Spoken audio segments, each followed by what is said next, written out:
Kamareddy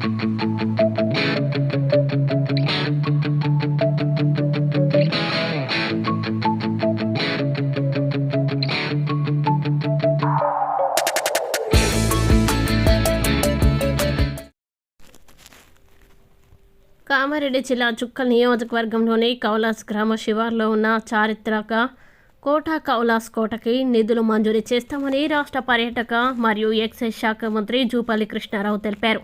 Jukkal MLA Lakshmikantha Rao Kamareddy జిల్లా collector Jitesh వి పాటిల్తో కలిసి కౌలాస్ కోటని పరిశీలించారు. ఈ సందర్భంగా కౌలాస్ కోట ప్రాధాన్యత గురించి జిల్లా కలెక్టర్ మంత్రికి వివరించారు. కామారెడ్డి జిల్లా పర్యటనలో భాగంగా రాష్ట్ర పర్యాటక మరియు ఎక్సైజ్ శాఖ మంత్రి జూపల్లి కృష్ణారావు జిల్లాకి రాగా జుక్కల్ ఎమ్మెల్యే లక్ష్మీకాంతారావు, జిల్లా కలెక్టర్ జితేష్ వి పాటిల్ నిజాంసాగర్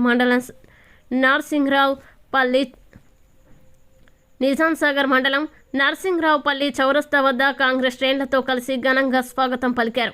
కౌలాస్ గ్రామానికి మంత్రి చేరుకోగానే గ్రామ శివార్లో గల కౌలాస్ కోటని జుక్కల్ ఎమ్మెల్యే లక్ష్మీకాంతారావుతో కలిసి పరిశీలించారు.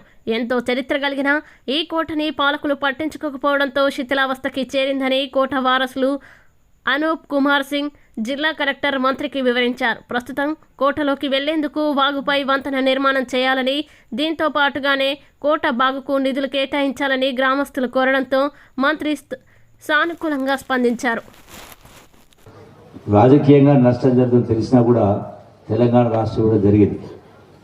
9.5 సంవత్సరాలు తెలంగాణ రాష్ట్రం వచ్చి అయినా ధనిక రాష్ట్రం ఆనాడు ప్రభుత్వానికి అప్పచెప్పిన తర్వాత కూడా 9.5 సంవత్సరాలైనా కూడా అమరవీరుల ఆశలు నెరవేరలేదు. ఏదైతే మనం నీళ్లు, నిధులు, నియామకాలు, తెలంగాణ ఆత్మగౌరవం, మన ఆత్మగౌరవం కోసం ఆనాడు ఉద్యమం జరిగింది. ఏ ఒక్కటి కూడా చెప్పినటువంటి చాలా విషయాల్లో అమలు జరగలేదు, ప్రజల కష్టాలు తీరలే. ఇప్పుడే మీ సింగిల్ చెప్పడం జరిగింది. పేరుకు కొత్తపల్లి కానీ అన్ని పాత ఏంలే గుడిసేలని కింద చెప్పడం జరిగింది. ఇతర బోస్ అవసరం చాలా మంది 2014 ఉద్యమం ముందు కావచ్చు, 2014 ఎన్నికల ముందు కూడా చాలా వాగ్దానాలు చేసింది, ఏవి నెరవేరలేదు.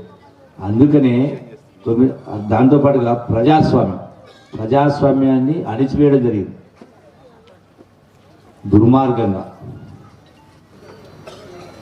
ఏదైతే ఎన్నికల ముందు జరిగిన శాసనసభ ఎన్నికల ముందు కాంగ్రెస్ పార్టీ అయితే వాగ్దానం చేసిందో 6 గ్యారెంటీ ఇస్తామని చెప్పడం జరిగింది.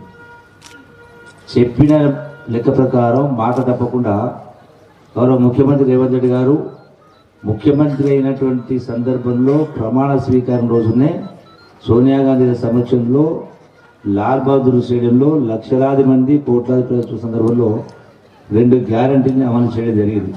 ఒకటి, ఆర్టీసీ బస్సులో మహిళలకు ఫ్రీగా టికెట్ లేకుండా ఒక గ్యారెంటీలో భాగం ఇవ్వడం జరిగింది. అట్లాగే పేదల ఆరోగ్యం కోసం లక్షలాది రూపాయలు ఖర్చు చేసి అప్పులప్పాలి